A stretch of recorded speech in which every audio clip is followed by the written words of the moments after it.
අද මගේ දේශනාව இன்றைக்கு என்னுடைய பிரசங்கமானது බයිබලෙන් මම අරන් කතා කරන්න යන්නේ අද සහ මේ දවස් පිළිබඳව මොනවද අපි දැනගන්න අවශ්‍ය කියන දේ. இந்த நாட்களிலே வேதத்தில் இருந்து நாம் என்னத்தை அறிந்து கொள்ள வேண்டும் என்பதைத்தான் இந்த நாட்களின் பிரயோஜனத்துக்காக பேச போகிறேன். So today is one of my practical messages pertaining to today and these days. සූදානම්ද? ஆயத்தமா இருக்கிறீங்களா? Are you ready? Let's have fun learning the word of God. අපි ප්‍රීතියෙන් දෙවියන් වහන්සේගේ වචනයට ඇවුම්කන් දෙන්න ඕනේ. நாம் மகிழ்ச்சியாய் சந்தோஷமாய் ஆண்டவருடைய வார்த்தைக்கு செவி கொடுப்போம். ඉතින් අපිට දේශනා කරන්නේ පාස්ටර් සුරේෂ්වත් පාස්ටර් එසේකියල්වත් නෙවෙයි ශුද්ධාත්මයන්න් වහන්සේ. இந்த இடத்திலே நமக்கு பிரசங்கிக்க போவது பாஸ்டர் சுரேஷோ பாஸ்டர் எசேக்கியேலோ நெமை பரிசுத்த ஆவியானவர். It is not Suresh or Ezekiel who are preaching, but the Holy Spirit. So let's leave every prejudice, every problem, every thought aside and start tuning into the voice of the Holy Spirit to see what He has got to tell us today. ඉතින් අපේ හැම කල්පනාවක්ම පැත්තකින් තියලා எல்லா எங்களுடைய யோசனைகளையும் ஒருபுறம் ஒதுக்கிவிட்டு ශුද්ධ ආත්මයන්න් වහන්සේ අද අපිට මොනවද කියන්නේ කියන එකයි අපි අහන්න යන්නේ. பரிசுத்த ஆவியானவர் நமக்கு என்ன சொல்ல போகிறார் என்பதை தான் கேட்க போகிறோம். හොඳයි. අද කියන්නේ මොනවද දවස? இன்றைய நாள், இந்த நாள் என்பது என்ன நாள்? What is today? Today is May the 16th year 2021. අද මැයි මාසේ 16 වෙනිදා 2021 වෙනි වර්ෂය. இந்த நாள் என்ன நாள்? 16ஆம் தேதி மே மாசம் 2021ஆம் ஆண்டு. අද හවස 6ට ඉස්රායල් වෙලාවට இன்றைய சரியான நேரத்துக்கு இஸ்ரவேலிலே 6 மணிக்கு මාලය 6 මணிக்கு පටන් ගන්නවා ශව්‍යොට් කියන අස්වැන්න මංගල්‍ය. ஆரம்பிக்கப்படுகிறது சவ்யோத் என்கிற அறுவடை பண்டிகை. Today in Israel time 6 p.m. commences the feast of weeks or the feast of harvest, namely Shavuot. දැන් ඕක බයිබලේ අපි කියවලා හිටන් ඉතිරි දේවල් අපි බලන්න යනවා. இதை வேதத்திலே இருந்து வாசித்து விட்டு மிகுதி பகுதிக்குள்ளே போகலாம். Let's read the verse pertaining to this day in the scripture and then take it on from there. Turn with me to Exodus chapter 34 and verse 22. නික්මයාම 34:22. අනේ මම දෙමළ බයිබලයේ උස්සගෙන ආවිල්ලා මට සිංහල බයිබලය දෙන්න. නෑ මට බයිබලය දෙන්න පුත. සමාවෙන්න මෙතනට එනකම් දන්නේ නැහැ සිංහලෙන් දේශනා කරනවද දෙමළෙන් දේශනා කරනවද කියලා. නික්මයාම 34:22 අපි කියවමු. Read it. Exodus chapter 34 verse 22. And thou shalt observe the feast of weeks, of the first fruits of wheat harvest, and the feast of ingathering at the year's end. கோதுமை அறுப்பின் முதல் பலனை செலுத்தும் 7 வாரங்களின் பண்டிகையையும் வருஷ முடிவிலே சேர்ப்பு கால பண்டிகையையும் ஆசரிப்பாயாக. තිරිඟු කපන කාලයේ ප්‍රථම ඵල ඔප්පු කිරීමේ සති මංගල්‍යද අවුරුද්දේ කෙළවරදී රැස් කිරීමේ මංගල්‍යද නුඹ විසින් පැවැත්විය යුතුය. දැන් මෙතන කියලා තියෙනවා නේද අස්වැන්න මංගල්‍ය කියලා එකක්. இந்த இடத்திலே சொல்லப்பட்டிருக்கிறது தான் அறுவடையின் பண்டிகை என்று சொல்லி. තිරිඟු කපන කාලයේ ප්‍රථම ඵල ඔප්පු කිරීමේ සති මංගල්‍ය කියලා තියෙනවා. கோதுமை அறுப்பின் முதல் பலனை செலுத்துகிற அறுப்பின் பண்டிகை என்று சொல்லப்பட்டிருக்கிறது. This talks about the harvest festival. Harvest of what? Harvest of wheat. Then අද නම් මේ අස්වැන්න මංගල්‍ය පටන් ගන්නේ இன்றைக்குத்தான் அந்த அறுவடை பண்டிகை ஆரம்பிக்கிறதா இருந்தால் ඉස්රායල් වල මේ දවස්වල තිරිඟු අස්වැන්නට සූදානම්ව සියලු කුඹුරු වල තියෙන්න ඕනේ නේද? எல்லா வயல்வெளிகளிலேயும் கோதுமையானது அறுப்புக்கு ஆயத்தமா இருக்க வேண்டும் இல்லையா? If today happens to be the first day of the feast of harvest in all of Israel, wheat must be ready for harvest. Does that make sense? එහෙමනම් මුළු ඊශ්‍රායල් වලම ඔගොල්ලෝ අද ගියොත් දුඹුරු පාටට අස්වැන්න නිලන්ඩ සූදානම්ව ඒ කුඹුරු වල ඒ තිරිඟු වියලි சூதானම්ව තිබෙනවා දකින්න පුළුවන්. இஸ்ரவேல்ல நீங்க போய் பார்த்தீங்கன்னு சொன்னா எல்லா வயல்களிலும் அது விளைந்து அந்த அறுவடைக்கான பிரவுன் கலர்ல அது அப்படியே ஆயத்தமா இருப்பதை நீங்கள் அவதானிக்க முடியும். If you go to Israel today and if you look at the wheat fields, you would see all those fields are ready for harvest. They are brown and dry, and that is why when Hamas fired their rockets, some of those rockets fell on those wheat fields and they began to burn like the way they are burning. Now do you understand? ඉතින් ඒ නිසා තමයි Hamas කාරයෝ Gaza ඉඳලා rocket යවනකොට இதனாலதான் Hamas ஹாசாவில் இருந்த அந்த ரொக்கெட்டை அடிக்கும் போது ඒවා සමහර ඒ තිරිංගු කුඹුරු වල වැටිලා அது சிலது அந்த கோதுமை வயல்களிலே விழுந்து ඒ අස්වැන්නට සූදානම්ව වියලි තිබෙන ඒ තිරිංගු සෑම දැන් ගිනි ගන්නේ. அந்த அறுவடைக்கு ஆயத்தமா இருக்கிற அவ்வளவு கோதுமைகளும் நெருப்பு பிடித்து எரிய ஆரம்பித்து விடும். ඉතින් පළවෙනිවම දැනගන්න அப்ப முதலாவது தெரிந்து கொள்ளுங்கள், ඊශ්‍රායල් විරෝධී සතුරන් இஸ்ரவேலினுடைய எதிரியான அந்த எதிரிகள் අස්වැන්න දවස්වල තමයි ඊශ්‍රායල් වලට පහර දෙන්නේ බයිබලේ. அறுவடை நாட்களிலே தான் இஸ்ரவேலுக்கு என்ன செய்வார்கள் என்று சொன்னால் தாக்கம் புரிவார்கள். If you look at the Bible, most of the times the enemies of Israel always attacked Israel during the times of harvest. If you go to the period of the Judges, ඔගොල්ලෝ විනිශ්චයකාරවරුන්ගේ කාලයට ගියොත් நியாயாதிபதிகளுடைய நாட்களுக்கு போவீர்களாயிருந்தால் අස්වැන්න නෙලන කාලේ තමයි පෙලිස්තිවරු වෙන්න පුළුවන්, අමලෙක්වරු වෙන්න පුළුවන්, යාබීන්වරු වෙන්න පුළුවන්. ඊශ්‍රායල් ඇතුළට ඇවිල්ලා එක්ක කොල්ල කන්නේ එහෙම නැත්තම් ගිනි තියන්නේ. அமலேக்கியரா இருக்கலாம், பெலிஸ்தியரா இருக்கலாம், காத்தியரா இருக்கலாம். என்ன செய்வார்கள் என்று சொன்னால் இஸ்ரவேலுக்கு வந்து அந்த கோதுமை அறுவடை நாட்களில் தான் அவர்களுக்கு யுத்தத்துக்கு தாக்கத்துக்கு கொடுப்பார்கள். If you peruse through the books of Judges, Samuel, Kings, you would see that every time enemies, say the Amalekites, Philistines, or the Jabinites, came to Israel to attack Israel during the time of harvest, so that they can plunder, they can steal the harvest and take back to their countries or burn the harvest to destroy Israel. ඉතින් අද පෙලිස්තිවරු නෑ. இன்றைய நாட்களே பெலிஸ்தியர்கள் இல்லை.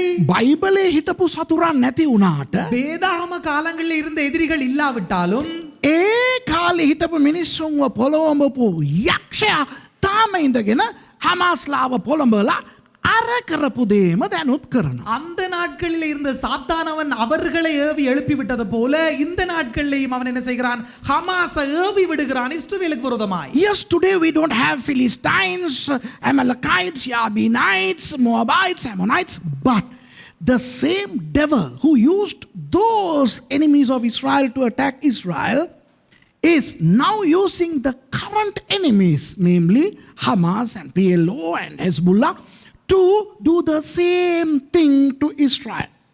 So the first thing we Christians need to understand is that history is repeated again. ක්‍රිස්තියානි අපි දැනගන්න ඕනේ கிறிஸ்தவர்களாகிய நாம் அறிந்து கொள்ள வேண்டும், ඉතිහාසය නැවත ඔය විදියට ක්‍රියාත්මක වෙනවා. வரலாற்றிலே மறுபடியும் இப்படியே நிகழ்கிறது. දැන් ඔය ඒක නිසා මොනවද වෙන්නේ? அதனால் என்ன நடக்கிறது? බයිබල් කාලේ වගේම ඊශ්‍රායල් ප්‍රතිප්‍රහාර එල්ල කරනවා. வேதாகம காலத்திலே எப்படி பிரதிக்கிரியை காட்டினார்களோ அதே போல பிரதிக்கிரியை காட்டுகிறார்கள். Today Israel is responding to the enemies just the way Israel has always responded to the enemies in the Bible. Remember, Ehud went and destroyed Eglon. 10,000 of the Moabites were slaughtered. දැන් අපි බැලුවොත් විනිශ්චයකාර පොතේ 3 වෙනි පරිච්ඡේදයේ நாங்கள் பார்த்தோம் என்று சொன்னால் நியாயாதிபதிகள் 3ஆம் அதிகாரத்திலே ඒහුද් කියන ඒ විනිශ්චයකාරවරයා ஏகூத் என்கிற அந்த நியாயாதிபதி මොආබිය රජවරයා වන එග්ලොන්ට විරුද්ධව ගොස් மோவாப் ராஜாவாகிய எக்லோனுக்கு விரோதமாக போய் ඒගොල්ලව පරාජයට පත් කරලා அவர்களை தோற்கடித்து ඒගොල්ලන්ගේ 10000ක් මැරුවා. அவர்களிலே 10,000 பேரை கொலை செய்து போட்டான். දැන් එක දෙයක් කියලා ඊළඟ දෙයටම යන්නම්. ஒன்றை சொல்லி அடுத்த காரியத்துக்குள்ளே போகிறேன். Let me say one thing and then I will proceed on to my next point. අරගොල්ලෝ අවුරුදු 18ක් මේගොල්ලම පීඩනය කරා. அவர்கள் 18 வருஷமாய் இவர்களை உபத்திரவப்படுத்தினார்கள். They, namely the Moabites, oppressed the Israelites for 18 years. In return, Israel whacked the Moabites and subdued them for 80 years. ඒකට ප්‍රතිප්‍රහාර එල්ල කරපු ඉස්රායල් அதற்கு பிரதிக்கிரியையை முற்படுத்தின இஸ்ரவேலர்கள் මොාබරුන්ව යටපත් කරගෙන හිටියා අවුරුදු 80ක්. மோவாபியரை அதாவது கீழ்ப்படுத்தி இருந்தார்கள் 80 வருஷமாக. ඉතින් කාලාන්තරයක් තිස්සේ අපි දකින්නේ அப்ப காலகாலமாக நாம் காண்கிறோம் ඉස්රායල් වරුන්ට වදිනවා. இஸ்ரவேலருக்கு தாக்கம் கிடைக்கும் தான். නමුත් 18ක් වැදුනා නම් ஆனால் 18 கிடைத்தால் 80ක් ආපහු දෙනවා. 80 அவர்கள் திருப்பி கொடுப்பார்கள். So throughout history we learn that yes, Israel is attacked at times, and if the attack is 18, the response would be 80. ඒ වගේ හමාස්ලා ගහනකොට 8ක් මැරෙනවා මේ පැත්තේ. அப்ப ஹமாஸ் அடிக்கும் போது இந்த பக்கத்துல இருந்து 8 பேர் சாவார்கள். මෙහෙන් එහාට ගහනකොට 138ක් මැරෙනවා. இங்க இருந்து அங்க அடிக்கும் போது 138 பேர் செத்து போவார்கள். Yes, when they hit Israel, 8 people would die. But when Israel responds, 138 people would die.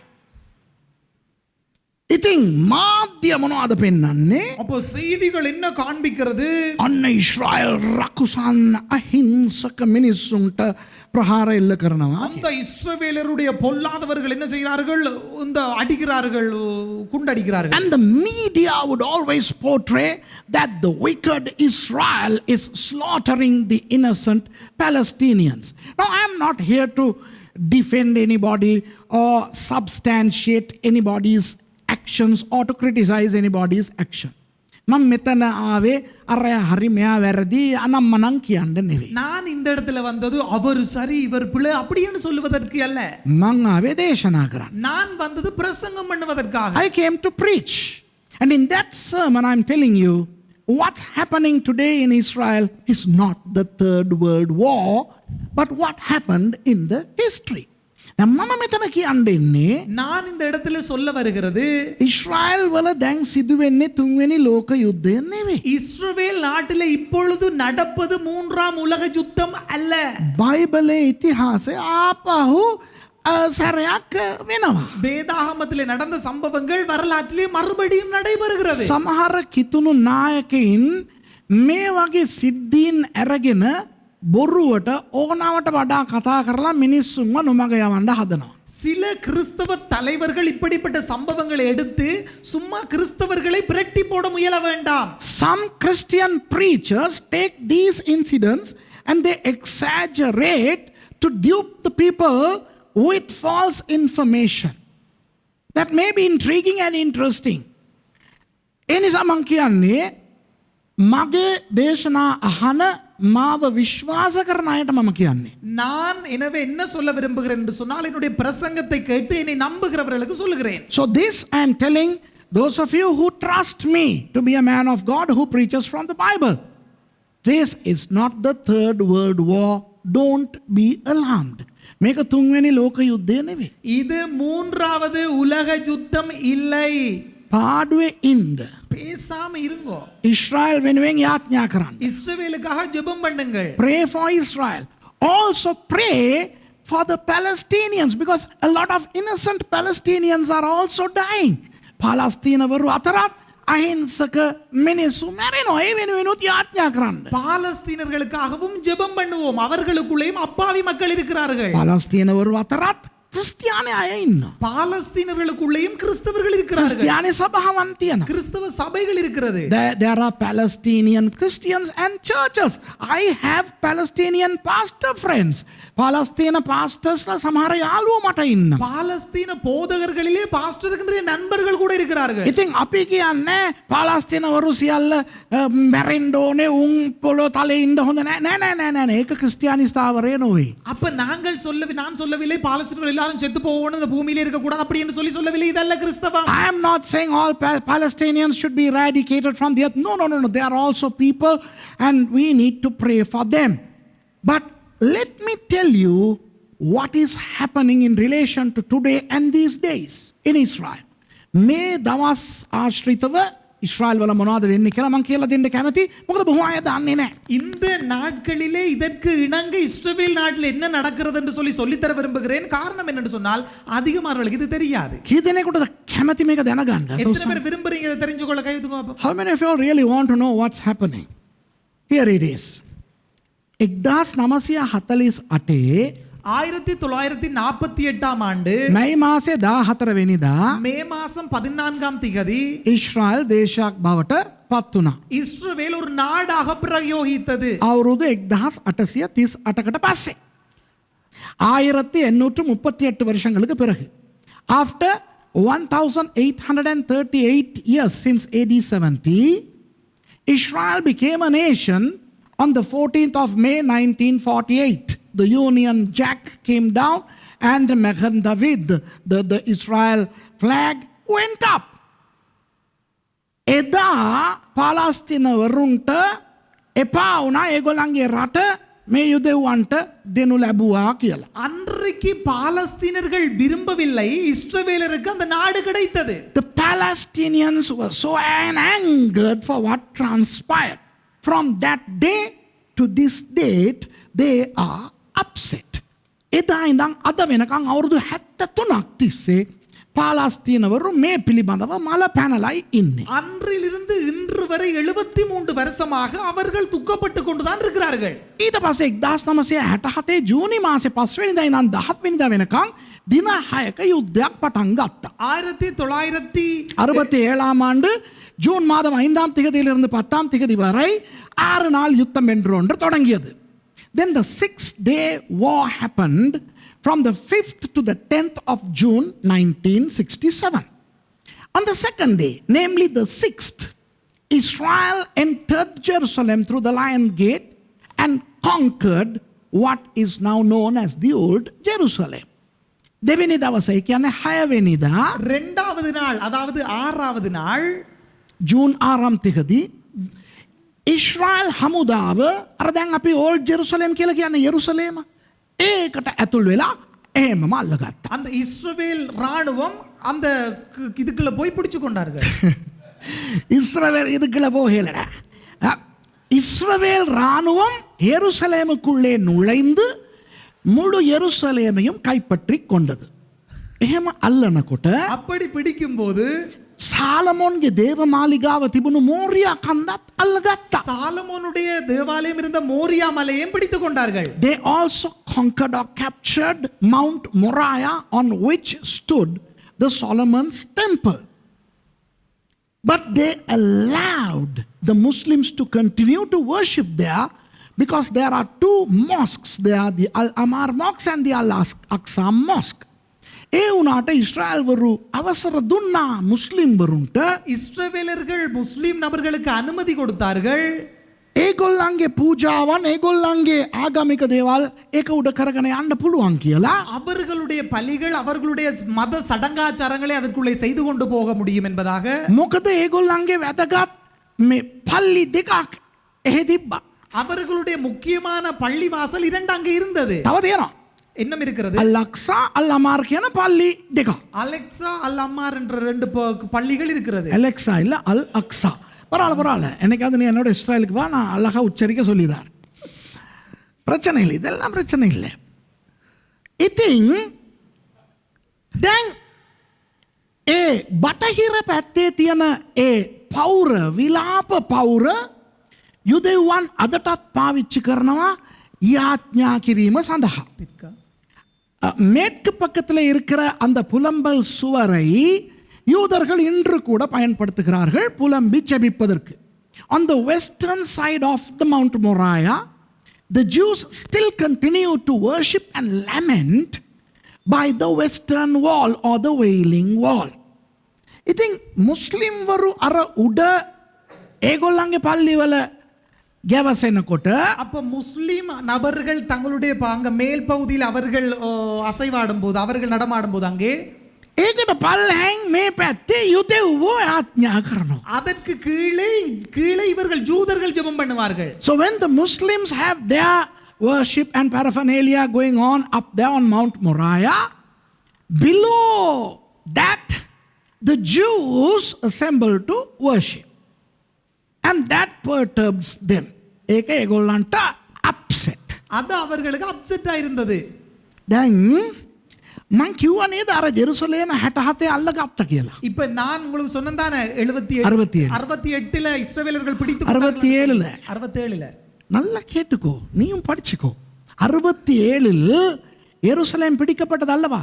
අන්න ඒක ඉස්රායල් වරු අදටත් සමරනවා எருசலேம் දවස කියලා. 67ல் அவர்கள் பிடித்துக்கொண்ட அதை அவர்கள் இன்றைக்கும் எருசலேமின் நாள் என்று சொல்லி கொண்டாடுகிறார்கள். From the day they captured Jerusalem on the 6th of June 1967, Israel celebrates that day as a holiday, calling it the Jerusalem Day. And that Jerusalem Day fell last Sunday, the 9th of May this year. ඒ යෙරුසලම් දවස මේ අවුරුද්දේ 2021 වැටුනේ ගිය ඉරිදා. ඒ කියන්නේ 9 වෙනිදා. அதாவது அந்த நாள் எப்பொழுது வந்தது என்று சொன்னா sorry ගිය ඉරිදා නෙවෙයි ඒක වැටුනේ ඔව් ගිය ඉරිදා 9 වෙනිදා. அந்த நாள் இந்த வருடத்தில் எப்ப வந்தது என்று சொன்னா மே மாசம் இந்த போன ஞாயிற்றுக்கிழமை. දැන් වැඩේ තියෙන්නේ என்ன காரியம் என்று சொன்னால் මේ අවුරුද්දේ මේ කාලේ තමයි මුස්ලිම් වරුන්ගේ නෝම්බි දවස් වැටුනේ. இந்த நாட்களிலே தான் முஸ்லிம்களுடைய நோன்பும் அங்கே விழுந்திருக்கிறது. The fasting, the 40-day fasting of the Muslims, the Ramadan, fell around that time this year. So over 15,000 Muslims had come from all over Israel to Mount Moriah to prepare themselves for Eid al-Fitr, the 40th day of their Ramadan. දැන් ඒ මුස්ලිම් වරු මුළු ඉස්රායල් වලින්ම එතනට පැමිණ හිටියා.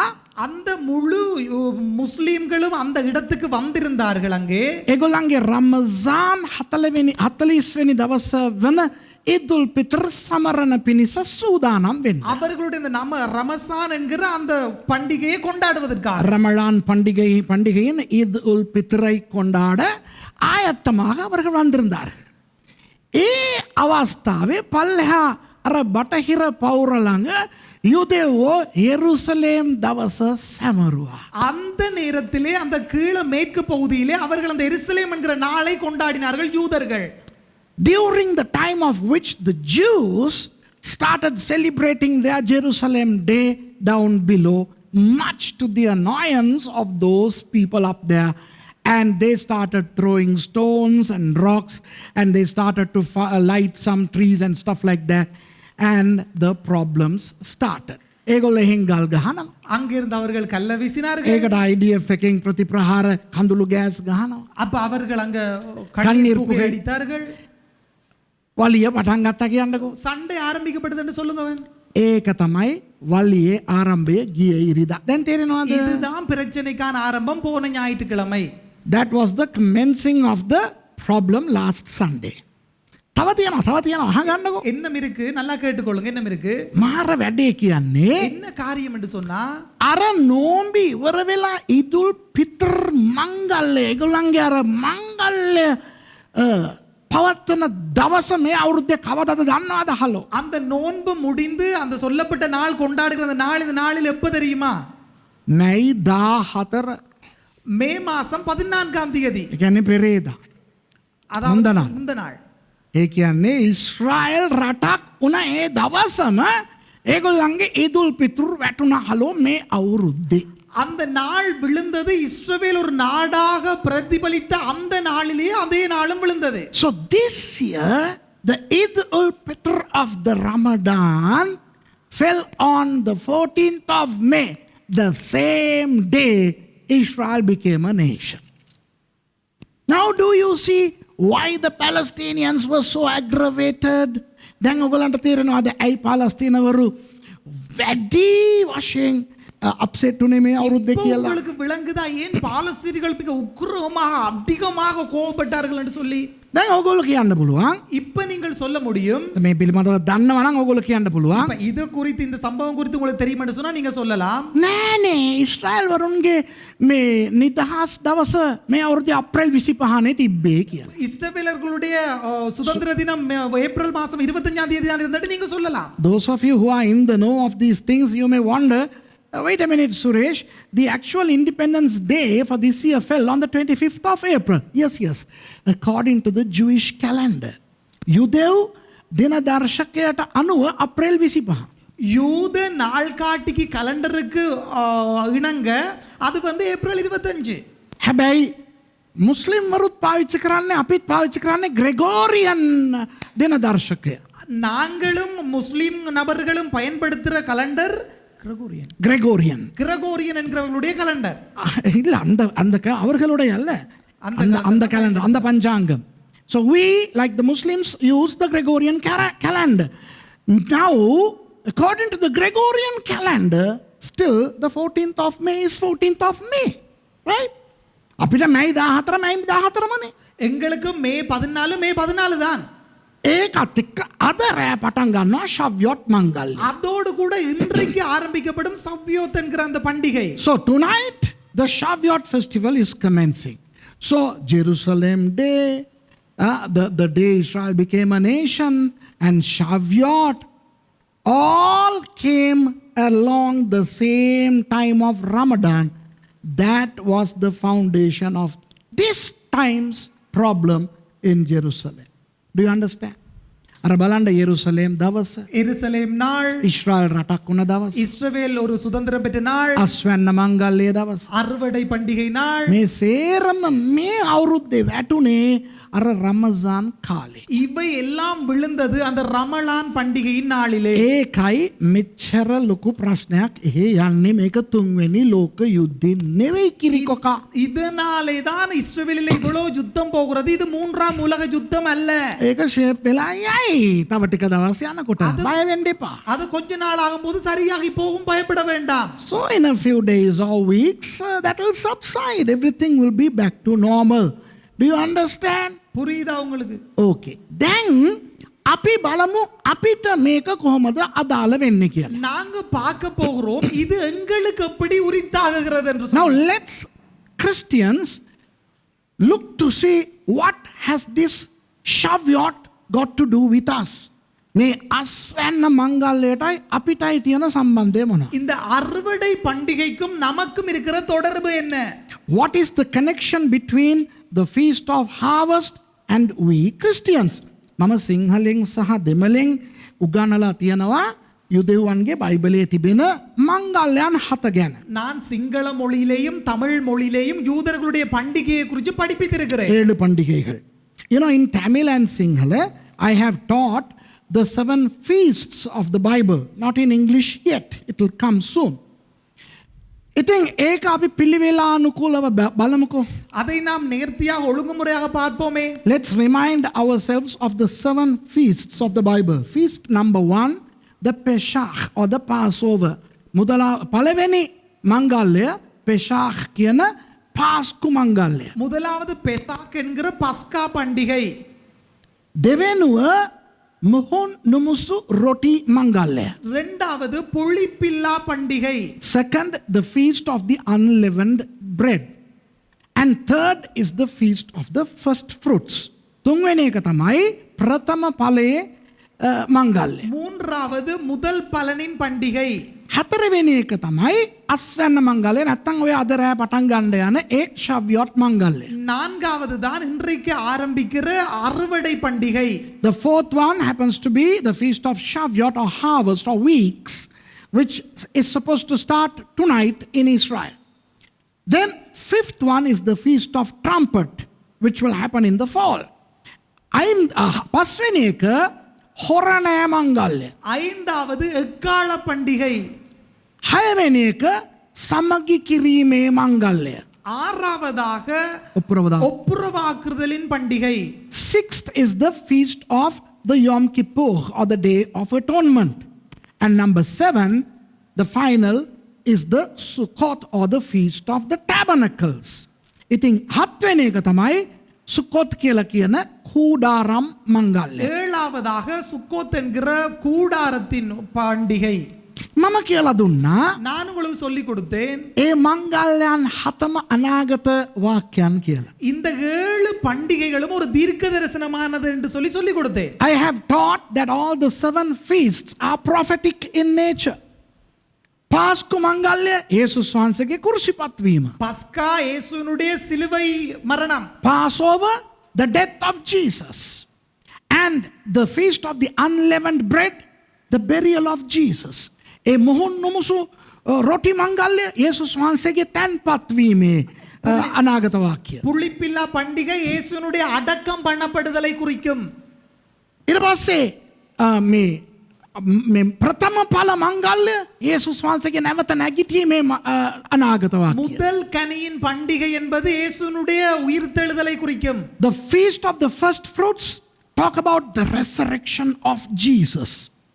ඊට පස්සේ මං කියලා දුන්නා அதற்கு பிறகு நான் சொல்லி கொடுத்தேன் මේ අස්වැන්න මංගල්‍ය කියන්නේ இந்த அறுவடை பண்டிகை என்பது සභාවේ පටන් ගැන්මය කියලා. சபையினுடைய ஆயத்தம் ஆரம்பம் என்று சொல்லி கொடுத்தேன். I have taught that the fourth feast, the feast of the harvest, is the commencement of the church.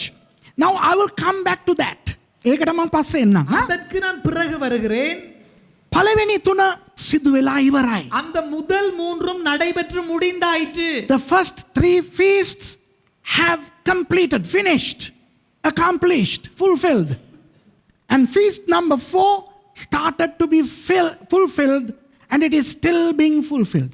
ඒ හතරවෙනි මංගල්‍ය ඒක ඉෂ්ට වෙන්න පටන් ගත්ත අවුරුදු 2000කට කලින් තවම ඉෂ්ට වෙමින් පවතිනවා. அந்த நான்காவது அறுவடை பண்டிகை 2000 வருடங்களுக்கு முன்பு நடைபெற ஆரம்பித்தது இன்னும் நடைபெற்று கொண்டிருக்கிறது.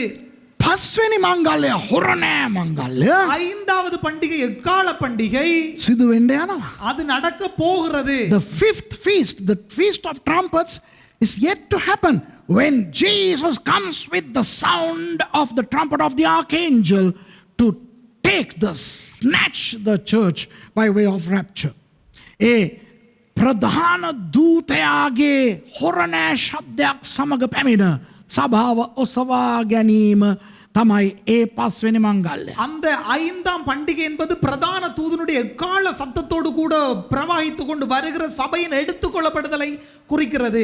හයවෙනි මංගල්‍ය ஆறாவது பண்டிகை ඒ සභාව ඇරගෙන උත්තම පූජකයානෝ ස්වර්ගය තුලට පිවිසෙන යොම් කිපුර් ඒ සමගි කිරීමේ මංගල්‍ය. அந்த சபையை பிரதான ஆசாரியர் எடுத்துக்கொண்டு பரலோகத்துக்குள்ளே பிரவேசிக்கிறதை குறிக்கிறது. So the sixth feast is the high priest Jesus taking us to the Father's holy of holies, namely the heaven, being the atonement, the day of atonement for us. And finally, the seventh feast would be our eternal abode in heaven, the feast of Sukkot or the tabernacles, our permanent life in heaven, our new and permanent home. හත්වෙනි මංගල්‍ය කියන්නේ ஏழாவது பண்டிகை என்பது ස්වර්ගය නැමැති කූඩාරමට ඒ සදාකාලීන කූඩාරමට අපි පිවිස பரலோகம் என்கிற நித்திய கூடாரத்துக்குள்ளே நாம் பிரவேசித்து සදාකාලයෙන් සදාකාලයට එහි අපි ජීවත් වෙන්න යනවා. நித்திய காலமாய் அங்கே வசிப்பதை குறிக்கிறது. මේ ගැන මම දේශනා කරලා තියෙනවා. இதை குறித்து நான் பிரசங்கித்திருக்கிறேன். Now I have preached about those. Now let's come back to the feast of harvest. දැන් අපි අන්න අර අස්වැන්න මංගල්‍යයට අපි යමු. இப்பொழுது நாம் அறுவடை பண்டிகை என்கிற அந்த நான்காம் பண்டிகைக்கு வருவோம். යුදෙව්වන්ගේ දින දර්ශකයට අනුව අද හවස තමයි ඒගොල්ලන්ගේ ඒ ශව්‍යොත් පටන් ගන්නේ.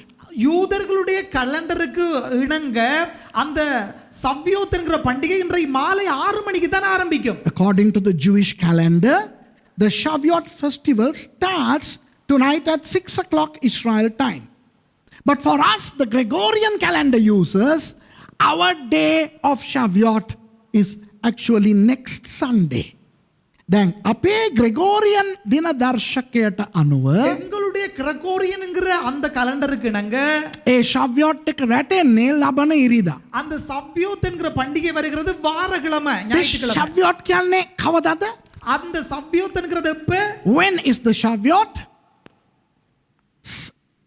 The 50th day after 7 Shabbats from the Pesach or the Passover. පාස්කු දවස තියෙනවා නේද? அந்த பஸ்கா நாள் இருக்கிறது தானே. ඒකට ශැබට් 7කට පස්සේ அதுல இருந்து 7 சபத்துக்கு பின்பதாக එන පහුවදා. வருகிற மறுதினம் அடுத்த நாள். එක ශැබතක් කියන්නේ දවස් 7ක්නේ. ஒரு சபத் என்பது 7 நாள் தானே. One Shabbat is 7 days, right?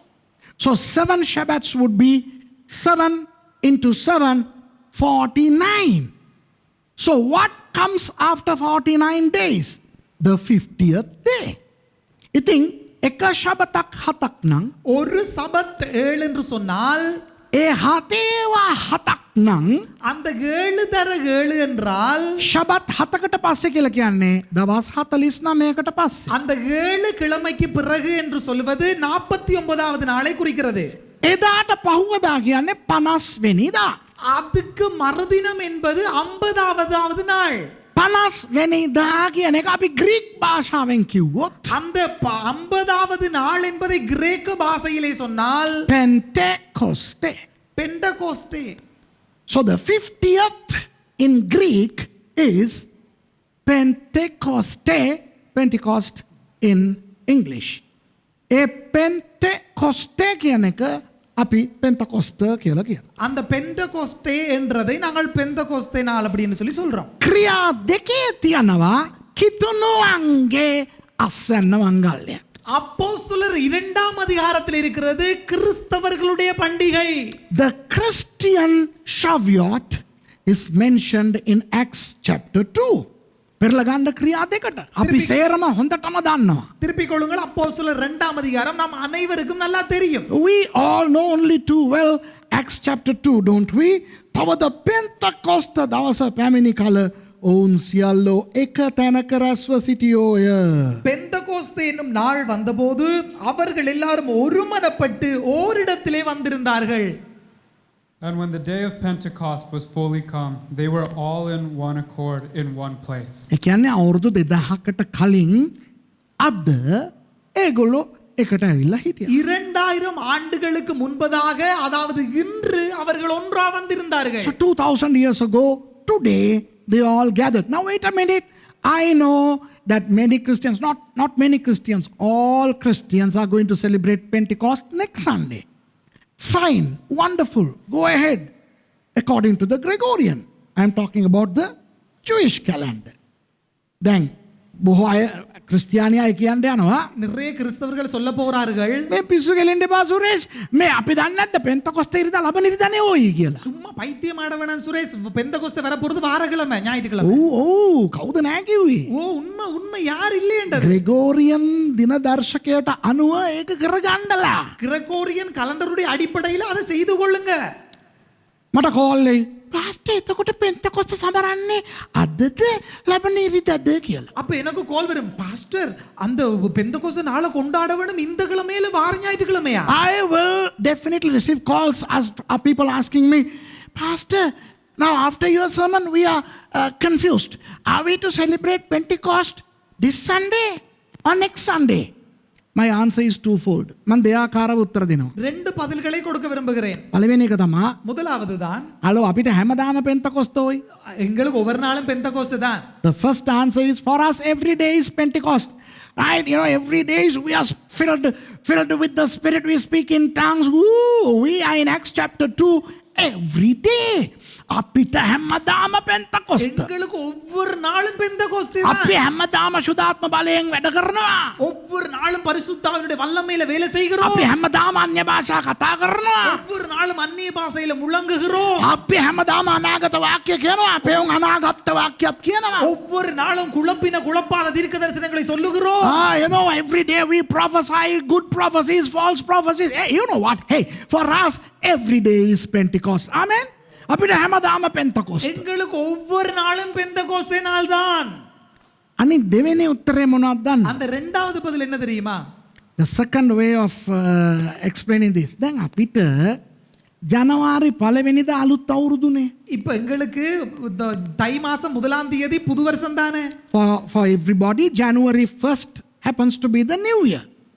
And for the Sinhala and Tamil people, April 14th is their new year. Sinhala දෙමළ අයට අප්‍රේල් 14 අලුත් අවුරුද්ද. சிங்களவருக்கும் தமிழருக்கும் ஏப்ரல் மாசம் 14ஆம் தேதி தான் புது வருஷம் கொண்டாடுறாங்க.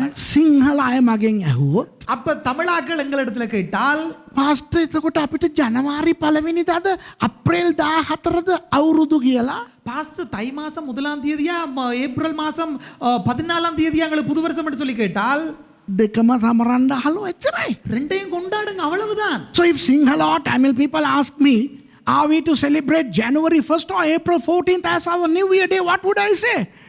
Celebrate both.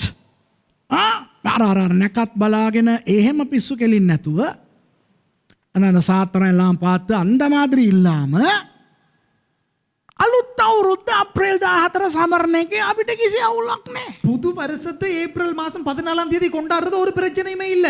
You know, it is not a problem for Sinhala and Tamil people to celebrate their New Year on the 14th of April, but make sure that you get entangled into the religious stuff.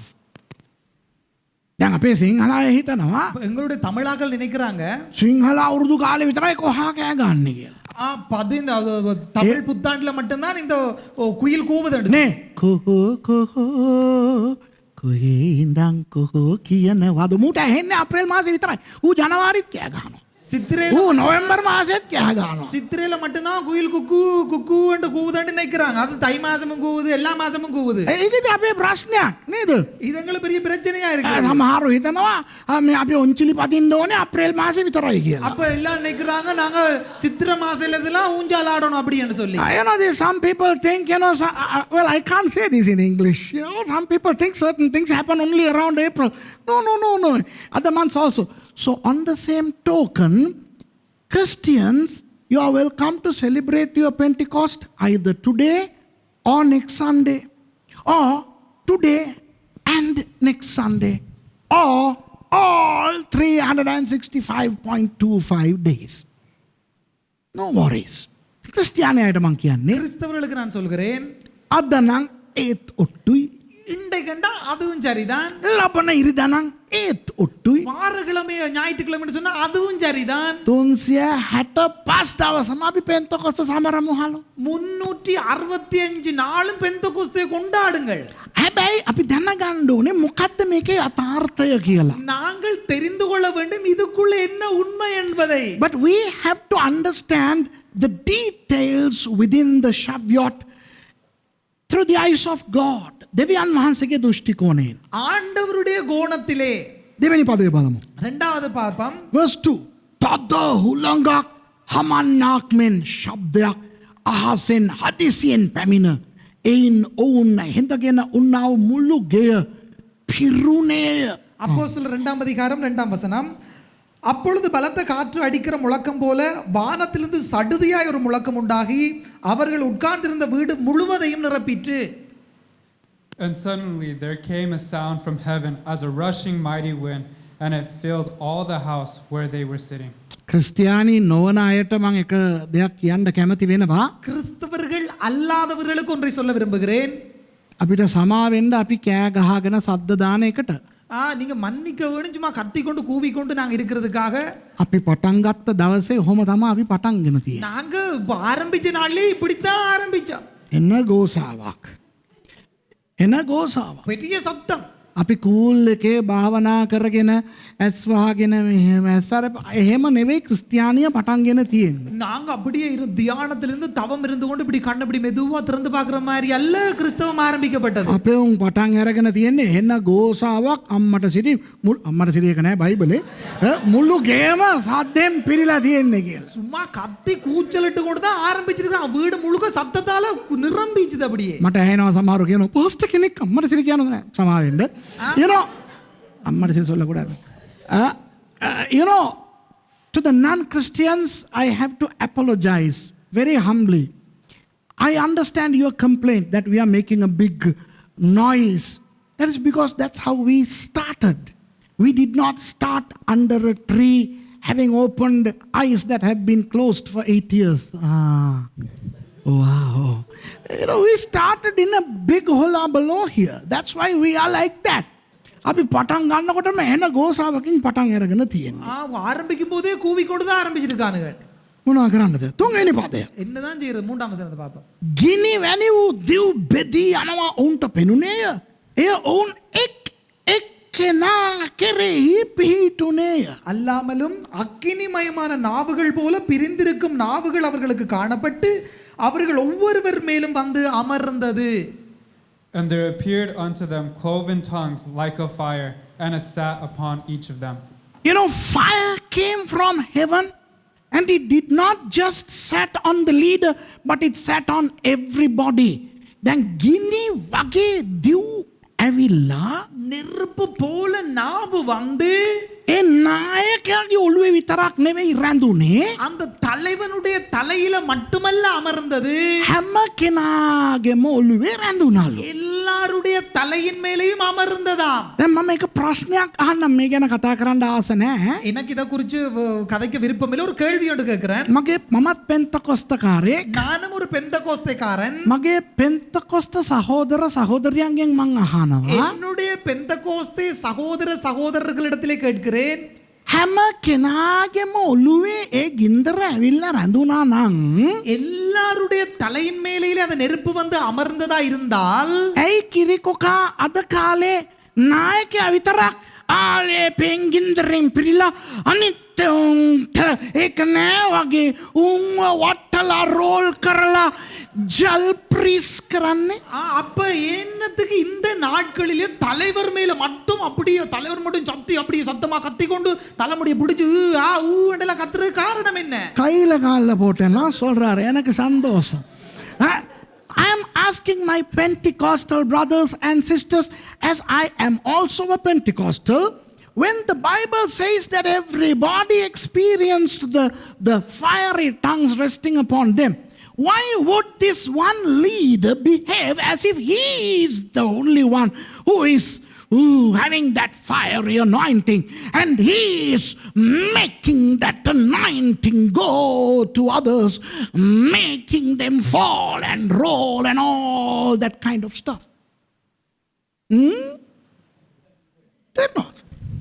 விளங்குதா உங்களுக்கு? මට මේක හෙන aspect. எனக்கு இது பெரிய ஒரு upset. And I am perturbed over this.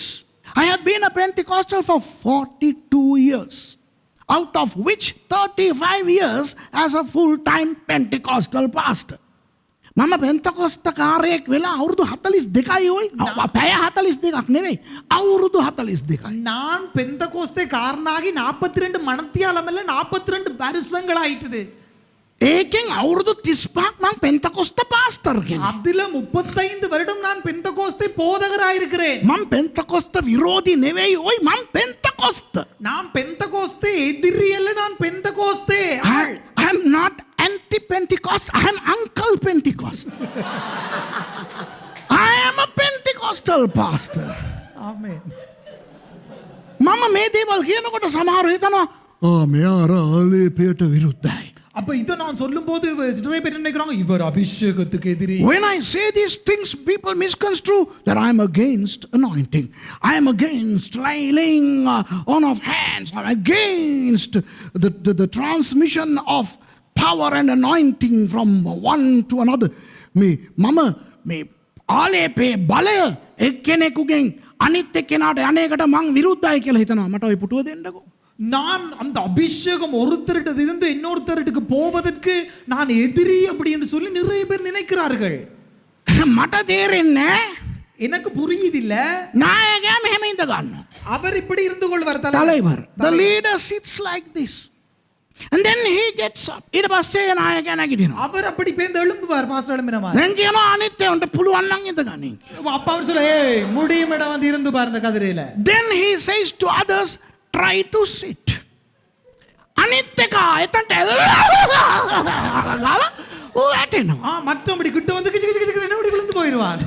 The others try to come and sit and they can't and they say, such is the anointing, the power of that leader.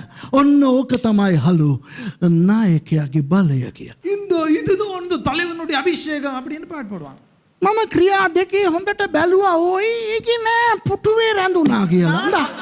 நான் அப்போஸ்தலர் 2ஆம் அதிகாரத்தில் நல்லா பார்த்தா அதுல கதிரி என்ற ஒரு சம்பவத்தையே காண இல்லங்க. I observed very closely to see if in Acts chapter 2 there is an implication where the chair retains the anointing of the leader.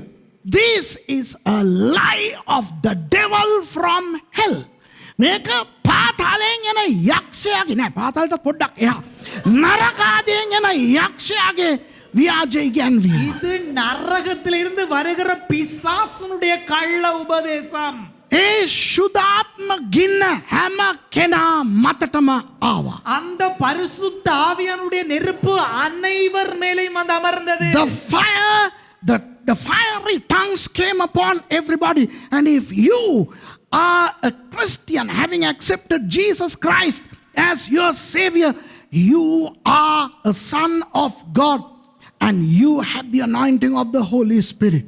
ඔබ යේසුස් ක්‍රිස්තුස් වහන්සේව පිළිගත් කෙනෙක් නම් நீங்கள் இயேசு கிறிஸ்துவை ஏற்றுக்கொண்ட நபர்களாய் இருந்தால் ඔබ ක්‍රිස්තියානිකාරයෙක් නම් நீங்கள் ஒரு கிறிஸ்தவனாய் இருந்தால் ඔබ දෙවියන් වහන්සේගේ දරුවෙක් நீங்கள் ஆண்டவருடைய பிள்ளை ඔබට ශුද්ධාත්ම බලය තිබෙනවා. உங்களுக்கு பரிசுத்த ஆவியினுடைய வல்லமை உள்ளது. රැවටෙන්න එපා. ஏமாற்றப்பட வேண்டாம். මම පෙන්තකොස්තකාරයෙක් හැටියට කියනවා. நானும் ஒரு பெந்தகோஸ்தே காரனாய் சொல்கிறேன். පෙන්තකොස්තකාරයින්ට රැවටෙන්න එපා. பெந்தகோஸ்தே காரனிடத்திலே ஏமாற்றப்பட்டு போக வேண்டாம். As a Pentecostal, I am challenging, I am saying to Christians, don't be deceived by Pentecostals. දැන් ඕකට කියයි. இதற்கு சொல்லுவாங்க තෝ උඩ බහලාගෙන කෙල ගහනවා කියලා. நீதான் இப்படி பார்த்து கொண்டு துப்புற. Now I know how many people are going to comment saying, you are spitting looking up. No, I am spitting on your face, you crooked. මම කෙල ගහන්නේ උඩ බලාගෙන නෙවෙයි ඔය තොපේ මූණේ.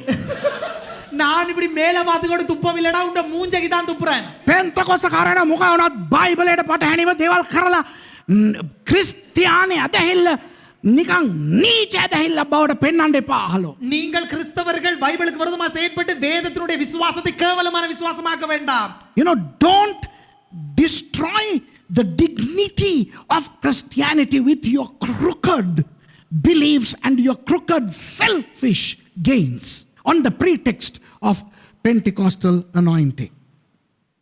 Shavuot means harvest. A Shavuot කියන්නේ අස්වැන්න. சவ்யோத் என்பது அறுவடையை குறிக்கிறது. අන්න දෙවියන් වහන්සේ ක්‍රියා දෙකේ අස්වැන්න නෙලන්න පටන් ගන්නවා. ආත්ම අස්වැන්න. அப்போஸ்தலர் 2ஆம் அதிகாரத்திலே ஆண்டவர் அறுவடை ஆரம்பித்தால் ஆத்மா அறுவடை. And God started to harvest the souls in Acts chapter 2. Look at verse 4. හතරවෙනි පදේ බලන්න. 4ාம் වසනයේ පාපම් ඔවුන් සියල්ලෝ ශුද්ධාත්මයෙන් පූර්ණව ආත්මයන් ඔවුන්ට කතා කරන්නට පුළුවන්කම දුන් ප්‍රකාරයට අන්‍ය භාෂාවලින් කතා කරන්නට පටන් ගත්තෝය. அவர்கள் எல்லாரும் பரிசுத்த ஆவியினாலே நிரப்பப்பட்டு ஆவியானவர் தங்களுக்கு தந்தருளே வரத்தின்படியே வெவ்வேறு பாஷைகளிலே பேசத் தொடங்கினார்கள். And they were filled with the Holy Ghost and began to speak with other tongues as the Spirit gave utterance. එතන දැක්කද තියෙන්නේ මම හරියට කියවන මේක හරිද කියලා බලලා ආමෙන් කියන්න ඕනේ. මම කියවලා ඉවරනකොට ඔයගොල්ලෝ ආමෙන් කියන්න ඕනේ. நான் வாசிச்சு முடிக்கும் போது நீங்க சரியா ஆமென் මම කියලා ඉවර කරන්නම්. ඒකට ආමෙන් කියන්න ඊට පස්සේ ඒ විදිහට කියවන්න. பாஸ்டர் வாசிச்சு முடிப்பார் அதுக்கு பிறகு நீங்க ஆமென் சொல்லுங்க அதுக்கு பிறகு நான் வாசிச்சு முடிப்பேன் அதுக்கு பிறகு ஆமென் சொல்லுங்க. ඔවුන් බොහෝ දෙනෙක් ශුද්ධාත්මයෙන් පූර්ණව ආත්මයන් ඔවුන්ට කතා කරන්නට පුළුවන්කම දුන් ප්‍රකාරයට අන්‍ය භාෂාවලින් කතා කරන්නට පටන් ගත්තේය. ආමෙන්. ஆமென். அவர்கள் எல்லாரும் இல்ல அவர்களில் அநேகர் அவர்கள் எல்லாரும் அவர்களில் அநேகர் நான் சொல்றபடி வாசி. அவர்கள் அநேகர் பரிசுத்த ஆவியினாலே நிரப்பப்பட்டு ஆவியானவர் தங்களுக்கு தந்துள்ள வரத்தின்படியே வெவ்வேறு பாஷைகளிலே பேசத் தொடங்கினார்கள். ஆமென். ஆமென். මඩයංග මෝඩ හරක් වෙන්න එපා. You know what I said? Most of them were filled with, I read it instead of they, I said most of them. මම සියල්ලෝ කියන්නේ නැතුව මම බොහෝ දෙනෙක් කියලා කිව්වේ. හලෝ. තමුසලා ඒකට ආමෙන් කියනවනේ උයි. அவர்கள் எல்லாரும் என்று சொல்லாமல் அவர்களில் அநேகர் என்று சொன்னேன். அதுக்கு ஆமென் சொன்னீங்க நீங்க எல்லாரும். මේක තමයි பெந்தகோஸ்த ரோகය கொரோனா එකට වඩා භයංකාරයි උයි මේක. இதுதான் பெந்தகோஸ்தே காரணங்களுடைய வியாதி, கொரோனா வியாதியை விட பெரிய வியாதி இது. This is the disease of the Pentecostal people, which is severe than corona. To contract corona, you have to stand face to face with the guy infected. එකෙක්ගෙන් ඔයගලන්ට කොරෝනා එන්න නම් ஒருத்தனிடத்திலிருந்து உங்களுக்கு கொரோனா வர வேண்டுமானால் ඌ ඉස්සරහා අපි හිට ගන්න ඕනේ. அவனுக்கு முன்னால போய் நீங்க நிக்க வேண்டும். ඒකයි ඌටත් මාස්ක් දාලා අපිටත් මාස්ක් දාන්න. அதனால தான் அவனுக்கு மாஸ்க் போட்டு எங்களுக்கு மாஸ்க் போடுறாங்க. That is why he and we have to wear the masks. But Pentecostal corona from side to side also. Pentecostal කාරයට කොරෝනා මුගෙන් ඌට සයිඩ් එකකින් සයිඩ් එකක් අරහෙ ආමෙන් කියනකොට මූ ආමෙන් කියනවා. මොකට කියනවද දන්නේ. அதாவது பெந்தகோஸ்தே கொரோனா எப்படின்னு சொன்னா பக்கத்துல இருந்து பக்கத்துல உள்ளவனுக்கு தான் சைட்டா தான் போகுது. මම බයිබලය වැරදි විදියට කියුවේ දැන්. நான் வேதத்தை பிழையாக வாசித்தேன். I read the Bible in a wrong way. You know how I read? මම කොහොමද නෝ කියුවේ? எப்படி தெரியுமா வாசித்தேன்?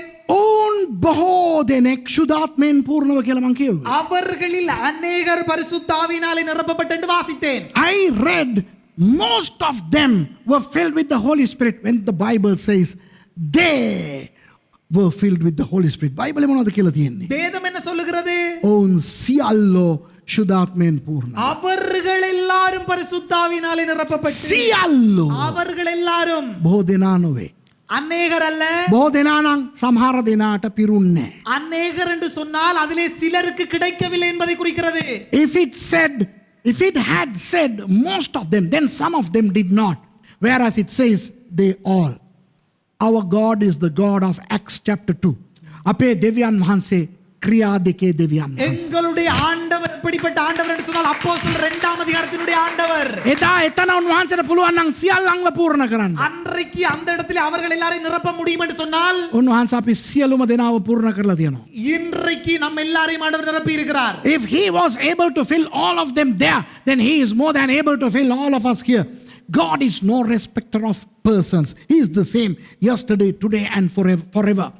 දෙවියන් වහන්සේ ඊයේත් අදත් සෑමදාත් එක වගේ උන්වහන්සේ එකාට එක පක්ෂපාතීව ක්‍රියා කරන දෙවියන් වහන්සේ නෙවෙයි. ஆண்டவர் நேற்றும் இன்றும் என்றும் அதாவது ஒருவருக்கு வித்தியாசமா செயல்படுகிற பாரபட்சம் உள்ள ஆண்டவர் கிடையாது. ඒ නිසා ஆகவே දෙවියන් වහන්සේ නායකයාට විතරක් නෙවෙයි හැම කෙනාටම අයිති. ஆண்டவர் தலைவருக்கு மட்டுமல்ல அனைவருக்கும் உரித்தானவராக்கும். God is the God not only of the leader but all Christians, and Jesus is the bridegroom of the entire church, not just the church leaders. යේසුස් වහන්සේ මනමාලයා නෝ සභාවේ නායකයින්ට විතරක් නෙවෙයි මුළු සභාවටම.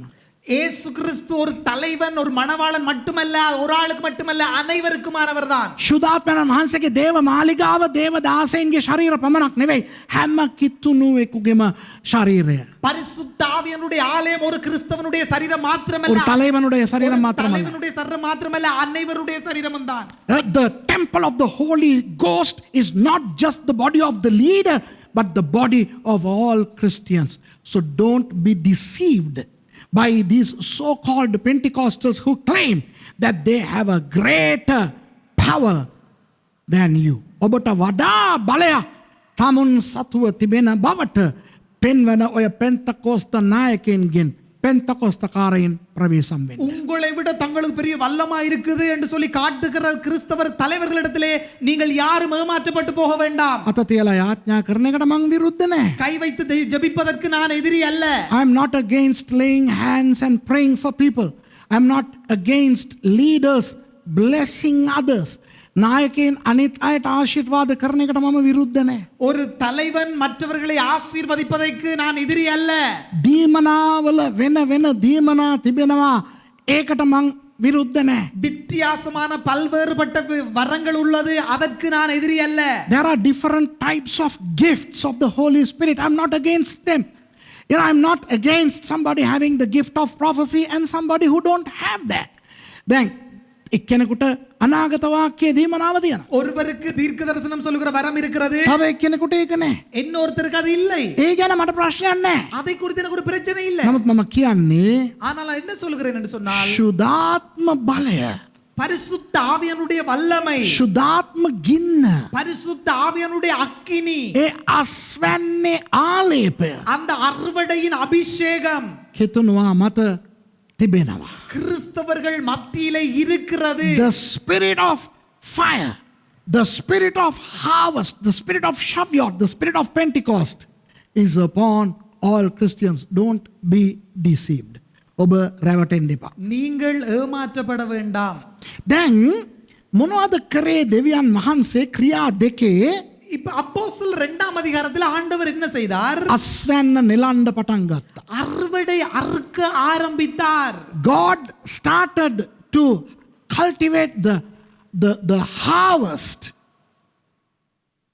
He began to gather the harvest 2000 years ago, and it's still happening. Souls are being saved and being brought into the kingdom of God. ආත්ම ගැලවීම ලබා தேவ ராஜ்ய තුලට එනවා. ஆத்துமா ரட்சிக்கப்பட்டு தேவனுடைய ராஜ்யத்துக்குள்ளே வந்து கொண்டிருக்கிறார்கள். අස්වැන්න නෙලලා ඉවර කරාම මොනවද කරන්නේ? அறுவடை அறுத்து முடிந்தால் என்ன செய்வது? What do you do once you complete harvesting the harvest? You take it away. ඒක එතනින් ගෙනියනවා. அந்த இடத்திலிருந்து அதை கொண்டு போய் விடுவீர்கள். කවදද මේ අස්වැන්න මංගල්‍ය ඉවර වෙන්නේ? எப்பொழுது இந்த அறுவடை பண்டிகை முடிய போகிறது? අස්වැන්න නැමැති මේ සභාව උන්වහන්සේ මෙලොවෙන් මේ කුඹුරෙන් මේ යායෙන් පැහැරගෙන අරගෙන යන දාට ඒක තමයි සභාව ඔසවා ගනු ලබන දවස. இந்த உலகத்திலிருந்து அறுவடை ஆகிய இந்த சபையை அடுத்த உலகத்துக்கு, அடுத்த பரலோகத்துக்கு கொண்டு போகும்போது அது நிறைவு பெறுகிறது. The feast of harvest, Shavuot, comes to its completion on the day that the Lord takes the harvest away from earth by way of rapture, after which will come the number of the beast 666. ඊට පස්සේ තමයි 666 එන්න යන්නේ. அதற்கு பிறகுதான் 666 வருகிறது. දැන් ඇවිල්ලා තියෙනවනේ කොරෝනා එන්නත්. இப்ப வந்திருக்கு தான் கொரோனா தடுப்பூசி. ඒක තියාගෙන සමහර අය අනවශ්‍ය බියක් මිනිස්සු තුල වපුරනවා. இதை வைத்து தேவையற்ற பயத்தை, பீதியை மக்களுக்குள்ளே புரட்டி விடுகிறார்கள். Now that various vaccinations have come for corona, some people are making Christians paranoid over the number 666 being embedded into those vaccines. 666 එන්න තස්සට දාලලු. 666 அந்த தடுப்பூசிக்குள்ளே போடப்பட்டிருக்கா. ඉතින් මොකෝ කිරිකොකා? அப்படின்னு என்னது அது என்ன? අල ඉනි එන්න. දැන් බලන්න බාර්කෝඩ් කියලාමනේ බාර්කෝඩ්. ඒ කියන්නේ බාර් එකේ තියෙන කෝඩ් එක නෙවෙයි. අර බඩු ගන්නකොට අර බාර්කෝඩ් සිස්ටම් එක ආවනේ. பார்கோட் சிஸ்டம் வந்துச்சு தானே அந்த பொருட்கள்ல பின்னால இருக்கு. When the barcode system was introduced in the 70s, what did they observe? The two lines, meaning 6, is found in the beginning, middle, and the end of the barcode. So that is 666. Barcode එක ගත්තොත් அந்த barcode எடுத்தா 6 පෙන්නුම් කරන ඒ ඉරි දෙක அந்த 6 காட்டுகிற அந்த ரெண்டு கோடு මෙහා කෙළවරේ තියෙනවා, මැද තියෙනවා, එහා කෙළවරේ තියෙනවා. இந்த ஆரம்பத்தில் இருக்கு, நடுவில் இருக்கு, முடிவில் இருக்கு, மூன்று இடத்துல இருக்கும். 70 ගණන් වල 80 ගණන් වල ඕක පටන් ගන්නකොට அதாவது 70 80களில் இவைகள் ஆரம்பிக்கும் போது ඔන්න සෙට් එකක් හිටියා මිනිස්සු කියන්න අන්න දැක්කද ආවා යකාගේ 666 ආවා බාර්කෝඩ් දාපු මොනවත් ගන්න එපා කියලා කිව්වා. அதாவது ஒரு குழு ஒன்று வந்துச்சு, இந்த 666 வந்துட்டு பார்கோட் போட்டு எதையுமே நீங்க வாங்க வேண்டாம் என்று சொல்ற குழு இருந்துச்சு. In the late 70s and the 80s, there was a group of people who said, this is the mark of the beast. Look, this is the 666.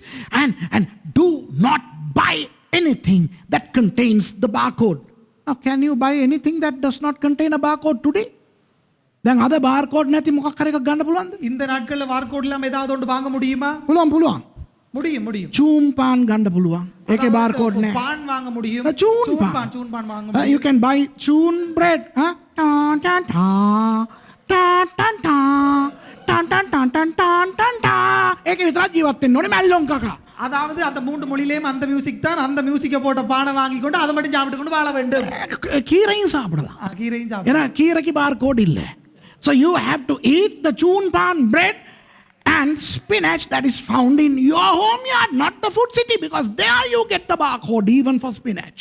Food City kills වල ගිහිල්ලා ගත්තොත් නැත්තම් පිටරටවල් වල ඔයගොල්ලෝ ගිහිල්ලා අඹ ගෙඩියක් ගත්තොත් ඒකෙත් barcode ගහලා. இப்ப ஃபுட் சிட்டில நீங்க வெளிநாட்டுல போய் மாம்பழம் வாங்கினாலும் அங்கேயும் ஒரு ஸ்டிக்கர் அடிச்சு அதுல ஒட்டி இருப்பாங்க. ඊට පස්සේ ආවා credit card එක. அப்ப கிரெடிட் கார்டு வந்துச்சு அதுக்கு. Then came the credit card. Diners Club introduced the credit card. Diners Club කියන කට්ටිය ඉස්සෙල්ලාම මේ credit card එක හඳුන්ලා දුන්නා. டைனஸ் கிளப் பண்றவங்க அந்த கிரெடிட் கார்டை முதலாவது அறிமுகப்படுத்தி கொடுத்தார்கள். ඒකේ තියෙනවා magnetic strip එකක්. அப்ப அதுக்குள்ள ஒரு ரகசியம் பயமுறுத்துற மாதிரி சொல்லணும். அதற்குள்ளே இருக்கு, அதன் பின்புறத்தில் இருக்கிறது ஒரு பட்டி. அந்த பட்டிக்குள்ள என்ன இருக்கு தெரியுமா குட்டி? barcode 666. ඒක ඇතුලේ තියෙන්නේ 666. ක්‍රෙඩිට් කාඩ් ගත්තා නම් ඔසවා ගන්නු ලබන්නේ. நீங்கள் கிரெடிட் கார்டு வாங்கினீங்கன்னு சொன்னா எடுத்துக்கொள்ள மாட்டீர்கள். There is 666 in the credit card. So if you possess a credit card, you will not be raptured. And you know when the rapture happens, Suresh will not go because I have 9 credit cards. සභාව ඔසවා ගන්නු ලැබුවොත් சபை எடுத்துக்கொள்ளப்பட்டால் pastor එසේකියල් යයි මම යන්නේ. நான் போயிடுவேன் pass இருந்துருவாரு இங்க. මොකද මට ක්‍රෙඩිට් කාඩ් එකක් දෙකක් තුනක් හතරක් පහක් හයක් හතක් අටක් නෙවෙයි 9ක් තියෙනවා. ஒரு கிரெடிட் கார்டு 2 3 4 அப்படி அல்ல 9 கிரெடிட் கார்டு வச்சிருக்காரு. මගේ ගෑණිත් යන්නේ ඒකිටත් තියෙනවා සප්ලිමෙන්ටරි කාඩ්. அதாவது அவருக்கும் சப்ளிமெண்ட் கார்டு ஒன்று இருக்குது. පාස්ටර් ඩැනි තුෂාර ඒ උනුත් යන්නේ. උන්ටත් අරන් දීලා තියෙනවා කාඩ්. பாஸ்டர் துஷார பாஸ்டர் டனிக்கும் கொடுக்கப்பட்டிருக்கிறது. තුෂාර නැද්ද? හා. So this is stupid idiosyncrasy. මේවා මෝඩ කමට බෙහෙත් නෑ ඔයි. முட்டாள்தனம், இது முட்டாள்தனத்துக்கு மருந்தில்லை.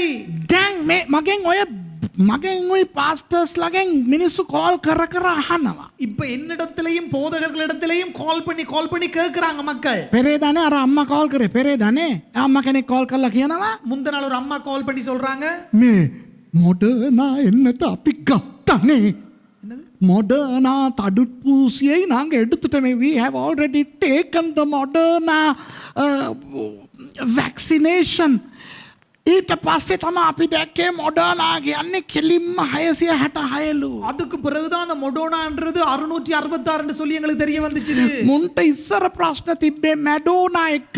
දැන් තියෙන්නේ මොඩර්නා එක්ක. முதல் அவர்களுக்கு பிரச்சனை இருந்தது மெடோனாவால, இப்ப மொடோனாவோட பிரச்சனை இருக்குது. මොකක් හරි ඩෝනා කැතරිනා කෙනෙක්ව අල්ල ගන්නවා අපේ උන් මිනිස්සුන්ව අවුල් කරන්න. எங்கேயாச்சும் இருந்து ஒரு டோனாவை பிடிச்சு கொள்றாங்க நம்ம மக்களை குழப்பி விடுறதுக்கு. Those days it was Madonna. Now it's Moderna, which is causing problem. Hey, හැමෝටම මං කියන්නේ ඔය ඉන්නත් ගන්නකෝ. அதாவது எல்லாருக்கும் தான் சொல்றேன், இந்த ஊசியை எடுங்க நீங்க. Take the vaccine. Post එතකොට ඒකේ 666 තිබ්බනම් பாஸ்டர் அப்ப அதுக்குள்ள 666 இருந்தால் ගන්න. පාස්ටර් සුරේෂ් කියනවා කමන්නැල්ලු ගන්නලු. சுரேஷ் சொல்ற எடுக்கட்டாம், பரவாயில்லையா? Even if there is 666 there, you take it. I'll tell you, the real mark of the beast will come after the rapture and it will be inscribed here and or here. අර බයිබලේ 666 එන්නේ வேதத்திலே அந்த 666 என்பது வருகிறது සභාව ඔසවා ගන්න ලැබුවයින් පස්සේ. சபை எடுத்துக்கொள்ளப்பட்ட பிறகு. එහෙම එනකොටත් ඒක උන් දෙන්නේ அப்படியும் வந்தால் அவர்கள் தருவதை விடத்துக்குன்னு சொன்னால் ඉන්ජෙක්ෂන් එකෙන් නෙවෙයි. இன்ஜெக்ஷன்ல இல்ல, මෙතන දෙන්න. இந்த இடத்துல இல்லாட்டி இந்த இடத்துல அடிப்பார்கள். ඔතනට දුන්නත් කමක් නෑනේ. අපි නෑනේ. எந்த இடத்துல கொடுத்தாலும் பரவாயில்லை, எடுக்க நாங்க இல்லையே இங்க. Who cares where they are going to put the 666 because we are not going to be. Are you going to be here? මම නම් ඉන්නේ. ඔයි මං යනවා යන්න. நான் தான் இங்க இருக்க மாட்டேன், நான் போறதுக்கு போயிடுவேன் மேல. ඒ නිසා මම කියන්නේ දැන් සමහර ඔය වගේ කරන නිසා சில பேர் இப்படி செய்கிறபடினால் මම එතුමාව දන්නේ නැහැ. හැබැයි හොඳට කතා කරලා තියෙනවා. ක්‍රිස්තියානි දොස්තර මහත්තයෙක් නියම පැහැදිලි කිරීමක් කරලා තියෙනවා. எனக்கு அவர் தெரியாத ஆனா அவர் அழகாக சொல்லப்பட்டிருக்கிறார். கிறிஸ்தவ வைத்திய ஒருத்தர் இதற்கு நல்ல விளக்கம் கொடுத்திருக்காருன்னு சொல்லி அவர் சொல்லி இருக்கிறார். I don't know him, but a medical doctor, a Sinhala medical doctor has given a voice message in Sinhala explaining the folly of people who have misconstrued this. Ane, please make a handako. நல்லா கேளுங்க, இதை நல்லா கேளுங்க. හය මොකේ තිබ්බත් දැන් අවුලක් නෑ තිබ්බදෙන්කෝ. 6 6 6 எதுல இருந்தாலும் பரவாயில்ல, அது இருந்துட்டு போகட்டும். ඒක ඉතින් දැන් පටන් ගන්න එපා පස්සේ කාලේ ඒක ඉන්න. அது இப்பவே ஆரம்பிக்க வேண்டும் தான் பின்பதாக வாரன்னு சொன்னா. The mark of the beast has to start, so that by the time the rapture happens, it's all there at large. You don't worry, go ahead and take the vaccine. Okay? ඔගොල්ලෝ ගිහිල්ලා ඒ injection එක ගන්න. நீங்க போய் அந்த இன்ஜெக்ஷனை போட்டுக் கொள்ளுங்கள். අරගෙන මැරුණා නම් எடுத்து செத்து போயிட்டா ආයුබෝවන් මොනවා කරන්නද? வணக்கம், அவ்வளவுதான். என்ன செய்ய ප්‍රශ්නයක් නෑ. பிரச்சனை So if you die after taking the vaccine, then that's not my problem. So what I'm saying is, the harvest of souls is still happening. So don't be perturbed over what's going to happen after the rapture. තවමත් ඒ ආත්ම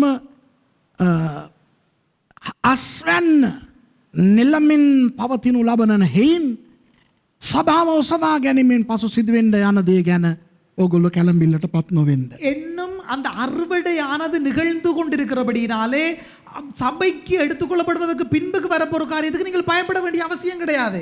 ඒ නිසා අපි ඒ අස්වැන්නව සිටින නිසා අපි සතුටු වෙමු. நாம் அந்த அறுவடையாய் இருப்பதனால் சந்தோஷப்படுவோம். Let's be glad that we are the harvest, and may we preach the gospel to people so that they also can become parts of the harvest.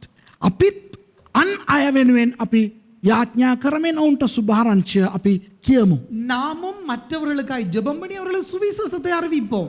ඔවුන් අපත් සමග ඒ අස්වැන්න වෙන්න. அவர்களும் நம்மோடு கூட அறுவடையாய் மாறுவதற்கு මම හිතන්නේ ඔයගලන්ට අද බොහෝ දුරට බොහෝ දේවල් පැහැදුනා කියලා. நான் நினைக்கிறேன் இந்த நாளிலே நிறைய விஷயங்கள் உங்களுக்கு தெளிவாக்கப்பட்டிருக்கிறது என்று I சொல்லி. think you understood a lot of things. Now you understand why this time, over against all the previous times, that the problem between Israel and Hamas is aggravated. දැන් ඔයගලන්ට තේරෙනවා ඇති, තේරුණා ඇති, තේරෙන්න ඇති. ඉස්සරට වඩා ඇයි ඉස්රායල් හමාස් ප්‍රශ්නය උග්‍රව මේ දවස්වල යන්නේ. இந்த நாட்களிலே உங்களுக்கு விளங்குமாயிருக்கும் இஸ்ரவேலுக்கும் ஹமாஸுக்கும் ஏன் இவ்வளவு பிரச்சனைகள் இந்த நாட்களில் நிகழ்ந்து கொண்டிருக்கிறது என்பதை අපි குறித்து ඉස්රායල් වෙනුවෙන් යාඥා කරමු. நாம் இஸ்ரவேலுக்காக ஜெபம் பண்ணுவோம். ජෙරුසලේමේ සමාදානය වෙනුවෙන් අපි යාඥා කරමු. எருசலேமினுடைய சமாதானத்துக்காக ஜெபம் பண்ணுவோம். Let's pray for Israel. Let's pray for the peace of Jerusalem. And also let's pray for the Palestinians, their lives and their children, and the Palestinian Christians as well as others. These are lives. Innocent people are also being killed. Let's pray that this problem should end. අපි යාඥා කරමු පාලස්තීනවරු වෙනුවෙනුත් යාඥා කරමු. நாம் பாலஸ்தீனர்களுக்காகவும் ஜெபம் பண்ணுவோம். ඒත් අහිංසක මිනිස්සු පවා මැරෙනවා. அதற்குள்ளேயும் அப்பாவித்தனமான மக்கள் சாகிறார்கள். බෝකිතුනුවන් පවා මැරෙනවා. நிறைய கிறிஸ்தவர்கள் சாகிறார்கள். ඉතින් අපි ඒ අය වෙනුවෙනුත් යාඥා කරමු. அவர்களுக்காகவும் நாம் ஜெபம் பண்ணுவோம். අපි අවධානයෙන් ඉමු. நாம் கவனமாயிருப்போம். Let's be careful, and also let's not assume that this pandemic has to do with the book of Revelation. දැන් අපි මෝඩ විදියට හිතන්න එපා දැන් මේ කොරෝනා ප්‍රශ්නේ එලිදරව් පොතේ වසංගතයක් කියලා. நாம் முட்டாள்தனமாய் நினைக்க கூடாது. இந்த கொரோனா வைரஸ் ஆனது, அதாவது இந்த 7 வருஷத்துக்குள்ள வருகிற உபத்திரவ காலத்துக்குள்ள நாங்க வந்திருக்கிறோம் மட்டும் நினைக்க கூடாது. සභාව උසවා ගන්නු ලැබුවයින් පස්සේ තමයි අර වසංගතය එන්න යන්නේ. சபை எடுத்துக்கொள்ளப்பட்ட பிறகுதான் ஏனைய வாதைகள் வரப்போகிறது. அந்த வாதைகள், The revelation, the plagues of revelation will happen only after the rapture of the church. So this is one of the many pandemics that the world has experienced throughout the past 2000 years. දැන් පැමිණ තිබෙන්නේ මේ අවුරුදු 2000ක් තිස්සේ ඇවිත් තිබුණා වූ ඒ වසංගත වගේ එකක්. இந்த நாட்களிலே வந்திருக்கிறது எப்படி இந்த 2000 ஆண்டுகளுக்கு முன்பதாக வந்திருந்த வாதைகளோ அதே போன்ற ஒரு வாதைகள் தான் இந்த நாட்களிலே வந்திருக்கிறது. ක්‍රිස්තියානි අය පරිස්සම් වෙන්න. கிறிஸ்தவர்கள் கவனமா இருக்க வேண்டும். Let's be careful. Christians, take the vaccination if it is available. අර මේ එන්නත් තියෙනවා නම් ඒක ලබා ගන්න. அந்த தடுப்பூசிகள் இருக்கும் என்று சொன்னால் பெற்றுக்கொள்ளுங்கள். නිකන් ඔය ඇවිදින්න එපා යේසුස් වහන්සේගේ නාමයෙන් මට බලය තියෙනවා කියලා. சும்மா நடந்து போகாதீங்க இயேசுவின் நாமத்தில் எனக்கு வல்லமை இருக்கு அப்படின்னு சொல்லி. Don't just walk about without a mask saying that I have the power of the blood of Jesus and all that kind of stuff. You live by faith and die in vain because of corona. මේ බොරුවට මෝඩ විදියට මැරෙන්න එපා. போய் முட்டாள்தனமா செத்து போகாதீங்க. පරිස්සමෙන් ජීවත් වෙන්න. கவனமாய் வாழ்வோம். අපි අනිත් අය වෙනුවෙන් යාඥා කරමු. மற்றவர்களுக்காய் ஜெபம் பண்ணுவோம். Let's pray for others and let's be glad that the festival of harvest, the Shavuot, is happening still. තවමත් ඒ අස්වැන්නේ මංගල්‍ය පවතිනවා කියලා අපි සන්තෝෂ වෙමු. இன்னும் அந்த அறுவடையானது நிகழ்ந்து கொண்டிருக்கிறது என்று சொல்லி மகிழ்ச்சிப்படுவோம். දෙවියන් වහන්සේ ඔබට කතා කරාද? ஆண்டவர் உங்களோடு பேசினாரா? Did God talk to you? Praise God. Then let's get up and then pray and close. අපි නැගිට අපි යාඥා කරලා හමාර කරමු. நாங்கள் எழுந்து நின்று ஜெபம் பண்ணி நாங்கள் நிறைவு செய்யலாம்.